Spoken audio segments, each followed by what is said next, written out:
Welcome to Study Life. In this session of semiconductors and electronic devices, we are going to go ahead with extrinsic semiconductor.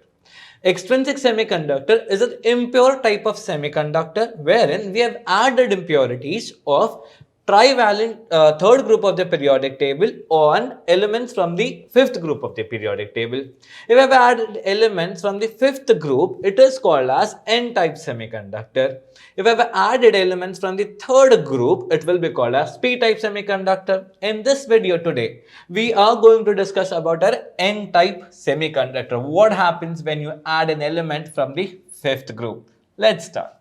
I assume I've got an array with various different atoms of silicon. Like this is my first atom of silicon. Let me draw 4 atoms of silicon mounting in 4 directions. Yes. Can you see I've got 4 atoms of silicon with 4 electrons popping out in their outermost shell. This is very simple to understand. This is silicon. And I'm adding an impurity. Let me add phosphorus as an impurity. I know that phosphorus has got 5 electrons in the outermost shell. So I've used crosses to represent the electrons from phosphorus. Simple ideology, as we all know, silicon is basically an element from the fourth group of the periodic table, cannot donate, cannot share, cannot accept electrons from any of the atoms. So all it has to do is form a covalent bond formed by sharing electrons. So let's do that. This silicon kind of bonds with this electron of phosphorus. This will make a bond with this. This is a covalent bond. This kind of prepares a bond with this. This makes a bond with this, and other atoms, these other electrons of silicon will make bonds with different atoms of silicon. I'm not getting my focus to other electrons. All my focus is at the center. I understand that this phosphorus is obtained its octet way before time. Can you see? This is an octet now. 1, 2, 3, 4, 5, 6, 7, 8. The phosphorus is completely stable. Moreover, I have this extra free electron. Can you see this thing? I have this extra free electron with me and I have no understanding about what should I do with this free electron. Exactly. Only because of this free electron, this entire slab of semiconductor, N-type semiconductor, gets a negative charge.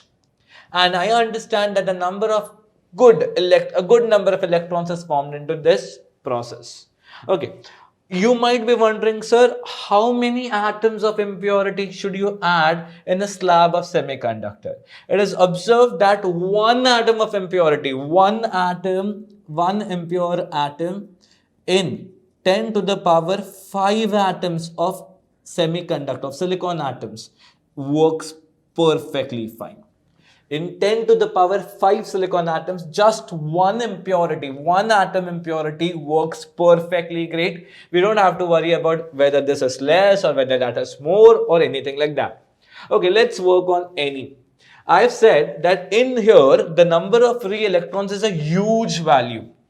Here, there's a good probability that there is also something called as holes. What are holes? Positive empty spaces. What are holes? Positive empty spaces. For an N-type semiconductor, the number of electrons is far more as compared to the number of holes. There's also a probability that they might be asking you to calculate the conductivity of this N-type semiconductor. The answer is conductivity is equal to, let me just write it down so that you don't forget this. Conductivity is equal to Ne, that is the number density of electrons present in this sort, multiplies NH, that is the number density of holes present over here, into E, where E is the electronic charge. What is electronic charge? The electronic charge in here is basically 1.6 into 10 raised to minus 19 coulombs. Also, I understand since there are free charges, there will also be some current composed due to electrons and some current composed due to holes. Again, the current produced due to electrons is far more as compared to the current produced due to the holes. So I suppose everyone now has an idea about what an N-type semiconductor is.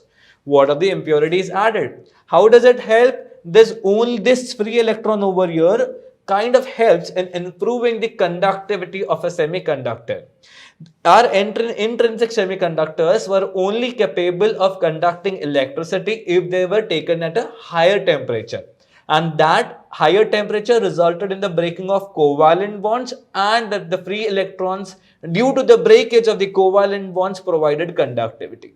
In this type of semiconductor, we don't have to break any bonds. We don't have to heat anything. All we have to do is just add one atom of phosphorus. The very moment you add this atom of phosphorus, free electrons are already there, free charges are already there, and conductivity happens. These electrons over here are referred as majority charge carriers. The electrons in this case are referred as majority charge carriers. Whereas if I talk about holes, it is termed as minority charge carriers. What are holes in here? They are minority charge carriers. A lot of you will be having an idea. So it is an n-type semiconductor. It should only possess electrons. Exactly. It should only possess electrons. But accidents happen and there will always be a hole there. So always remember, an n-type semiconductor will have both, one in higher quantity and one in lower quantity. So I suppose everyone has understood the theory and the concept behind n-type semiconductor. In the next video, we are going to talk about p-type semiconductors. So until then, stay tuned with Study Life and keep learning with me.